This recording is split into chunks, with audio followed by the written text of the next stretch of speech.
Desde el inicio de la pandemia, los especialistas observaron que esta se iba a mover con una dinámica de olas, picos y mesetas.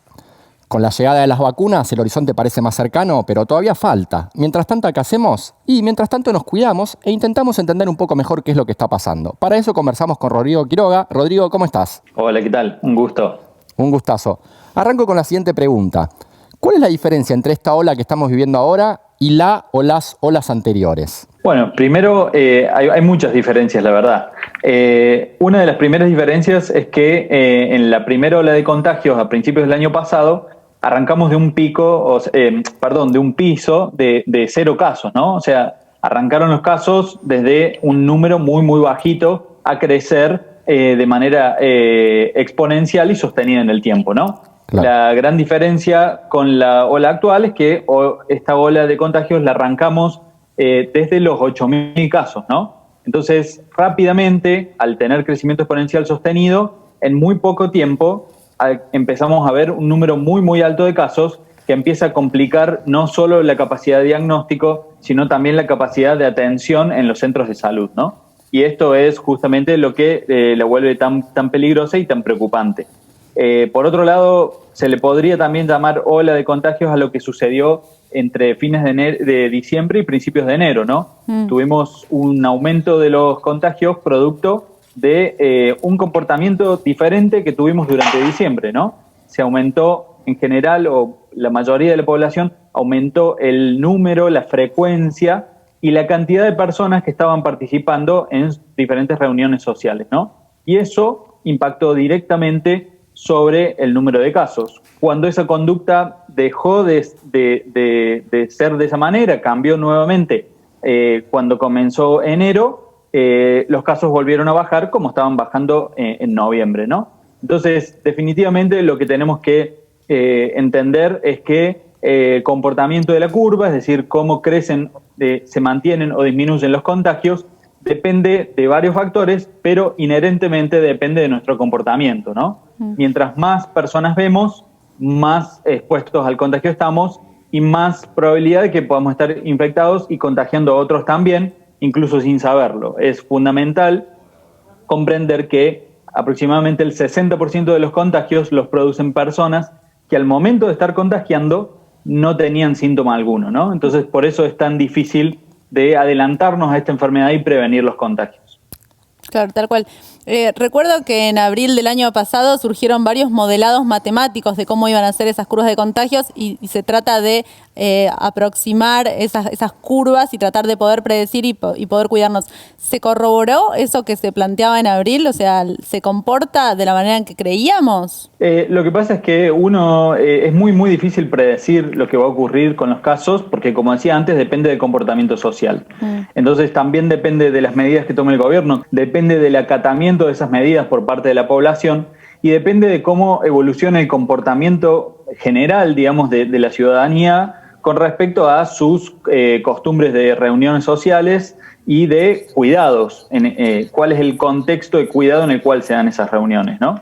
También depende de la estacionalidad, depende de muchos factores, ¿no? Entonces, como mucho lo que puede decir es, con estas suposiciones, suponiendo que esto evolucione de tal manera, claro, puede llegar a ocurrir, o el escenario más probable es tal, ¿no?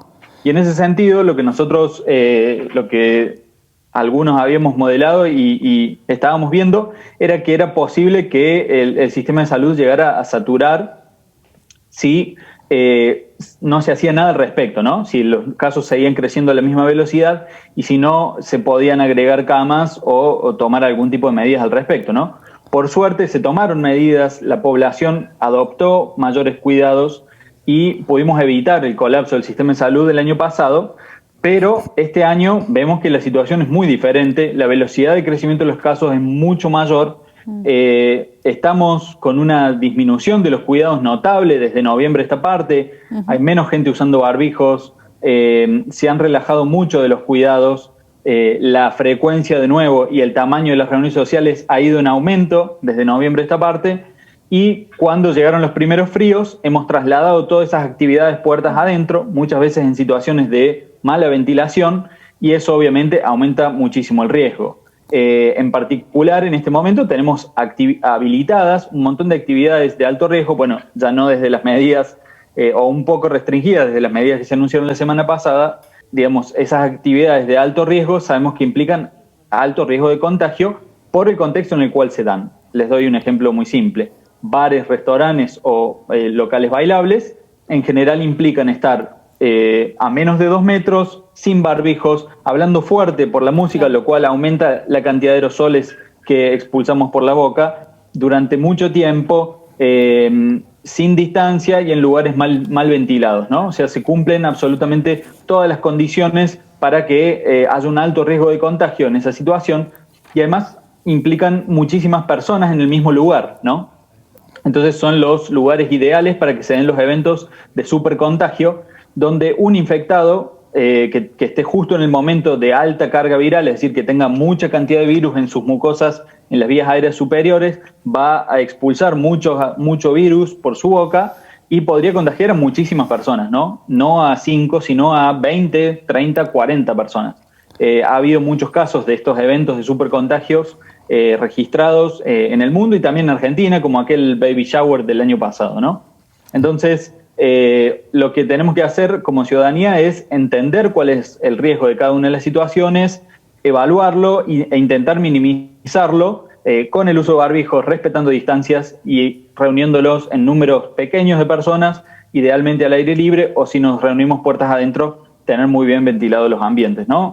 Rodrigo, ¿pero es solamente eso? ¿Es solamente el comportamiento o también hay un tema del mayor contagio de las nuevas variantes? Es una muy buena pregunta. Sabemos que al menos parcialmente están también produciendo un aumento de casos las dos variantes de mayor contagiosidad que ya están circulando en el país, ¿no? Una es la variante de Reino Unido y otra es la variante de Manaus, ¿no? Brevemente, ¿qué es una variante? Es un virus que acumula una serie de cambios en su genoma, mutaciones, que le permiten ser o más infeccioso o que el periodo infeccioso dure más tiempo o generar mayor cantidad de virus en las vías respiratorias o tener mayor facilidad para incorporarse en los aerosoles que expelemos. No sabemos exactamente los mecanismos, pero sí sabemos que son definitivamente más contagiosas y por lo tanto tienen mayor capacidad de contagio, ¿no? Y esto hace que el porcentaje de casos que corresponde a esas variantes vaya aumentando en el tiempo, ¿no? Porque al ser más contagiosa que las variantes normales, digamos, entre comillas, entonces van produciendo una proporción cada vez mayor de los contagios. Y hace unas semanas salió un informe de Proyecto País donde vemos que, informe tras informe, vemos que va aumentando el porcentaje de los casos producidos por estas variantes y ya estamos en porcentajes bastante altos, es decir, sabemos que al menos en parte también el aumento de los contagios a semejante velocidad se debe también a la circulación de estas variantes, porque si uno tuviera los mismos cuidados que con las variantes normales, con estas variantes no alcanzan, ¿no? No alcanza el mismo nivel de cuidados, necesitamos igual o más cuidados para que los contagios sean similares, ni hablar Claro. de si queremos frenar los contagios y que empiecen a disminuir. Claro, a mí me Por parece eso es que creo que es inevitable que tengamos que tomar algún tipo de medidas para evitar, justamente, como decíamos antes, los lugares de alto riesgo de contagio, restringir de alguna manera, disminuir la cantidad de personas que asisten a estos lugares, pero es fundamental que el acatamiento por parte de la población, ¿no? Si la población no modifica su conducta, realmente no vamos a poder lograr frenar esto, ¿no? Sí, y lo que pasó en los países... Sí, decime. No, digo, y es importante señalar esto de que muchas veces uno piensa, bueno, pero yo me cuidé todo el año, me cuidé bien y no pasó nada, pero bueno, ahora tenés que cuidarte más todavía, Claro. porque estas variantes son más contagiosas, ¿no? Sí, tal cual. Y además también acá hay un poco de suerte, gusto o no, hay un poco de suerte. Hay gente que se cuida muchísimo y justo se subió a un ascensor donde había estado otra persona con alta carga viral unos minutos antes y se contagió ahí, por más que tuvo todos los cuidados habidos y por haber, ¿no? Puede ocurrir. Entonces, la verdad, como decís vos, es cada vez más complicado y tenemos que, creo yo, darle mucha importancia al tema barbijos y ventilación, ¿no? Y bueno, la verdad que los países vecinos, digamos, apelando únicamente a la responsabilidad de la ciudadanía, no pudieron controlar la situación. Tanto Chile como Brasil como Paraguay colapsaron su sistema de salud, Uruguay está al borde, entonces con la ocupación aumentada que hemos venido viendo en las últimas semanas en Argentina, la verdad que yo creo que no vamos a poder controlar la situación solo pidiendo mayores cuidados a la ciudadanía, ¿no?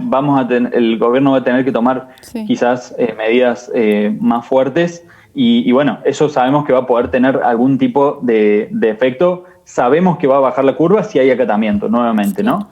Las medidas que no tienen acatamiento por parte de la población no modifican la conducta, no tienen ningún efecto sobre la curva. Y te quería preguntar respecto a si hay algún tipo de modelado de cómo se comportará la curva ahora que estamos vacunando. O sea, ¿se puede predecir qué pasa si seguimos vacunando a este ritmo? O sea, ¿podemos, por lo menos, ya que hay que extremar los cuidados, ver la luz al final del túnel? Sí, la vacunación en realidad, por el porcentaje de la ciudadanía que tenemos vacunado, no va a afectar demasiado la curva de los contagios, ¿no? Lo que sí sabemos que va a afectar es la curva de los fallecidos y de los internados. Y en ese sentido, sin duda vamos a empezar a ver un efecto importante de la vacunación. Ya parece haber algún indicio en la cantidad de casos de los mayores de 70, ¿no? Que es donde tenemos un porcentaje mayor de ciudadanos vacunados. Y seguramente ya estamos empezando a ver algún efecto sobre las internaciones y los fallecidos. Lo que pasa es que al tener un crecimiento de casos tan grande, también se complica ver los efectos de la vacunación, y eso es lo que pasó también en Chile, ¿no? Vacunaban, pero en el medio de una ola de contagios tan fuerte que hacía que los casos sigan creciendo a pesar de la vacunación, ¿no? Entonces, por eso es tan importante recalcar que la vacunación no es 100% efectiva en evitar que nos infectemos, ¿no? Nos podemos llegar a infectar aún estando vacunados. Lo que hace la vacuna sobre todo es evitar casi en el 100% de los casos que tengamos una enfermedad grave con hospitalización y posible fallecimiento, ¿no? Entonces la vacuna sin duda es la luz al final del túnel, y esto se ha vuelto una carrera entre la vacunación y los contagios. Yo creo que no alcanza únicamente con acelerar la vacunación, sino que también tenemos que hacer todo lo posible por frenar los contagios, porque de lo contrario nos puede ocurrir lo que ya sucedió en Chile y Brasil, que empiezan a haber una proporción mucho mayor de jóvenes internados con complicaciones y falleciendo, ¿no? Entonces, la verdad que vamos a tener que seguirnos cuidando. La pandemia no termina, pero ya teniendo vacunada a toda la población mayor de 60, la situación es muy diferente, ¿no? Rodrigo, mil gracias, la verdad que clarísimo. Sabemos que estuviste haciendo un trabajo enorme en Twitter, ¿no? Te podemos encontrar y tener datos, y que además vos sos bioinformático y no sé cómo hiciste para seguir haciendo tus investigaciones y además convertirte en un servicio, en un comunicador sobre qué es tan importante sobre la pandemia. Cortito sobre eso y nos tenemos que ir al corte. No ha sido nada fácil. La verdad que ha consumido muchas horas por día este trabajo de analizar datos y de comunicarlos. Bueno, y también estamos, como muchos otros investigadores, cumpliendo función de asesores en diferentes provincias con respecto al tema de COVID, y ha sido complicado balancear eso con el trabajo cotidiano, sumado a la docencia, sumado a lo que a la familia, a los cuidados de pequeños. Así que bueno, no ha sido nada fácil. Pero bueno, básicamente estamos trabajando más que nunca para poder lograrlo. Rodrigo, muy bienvenido entonces a este mundo de la comunicación pública de la ciencia. Se nota que tenés pasta, así que esperemos encontrarte muchas veces más por acá. Muchas gracias. Nosotros nos vamos a un corte y enseguida volvemos con más La Liga de la Ciencia por la Televisión Pública Argentina. La Liga de la Ciencia es alfa, es beta. La Liga de la Ciencia. Hay un portal. Hay un sitio, hay un canal donde el conocimiento toma la palabra. Todo Ciencia. Todociencia.com.ar. Mucho más que noticias científicas. Es nano, es mega. La Liga de la Ciencia es alfa, es beta. La Liga de la Ciencia.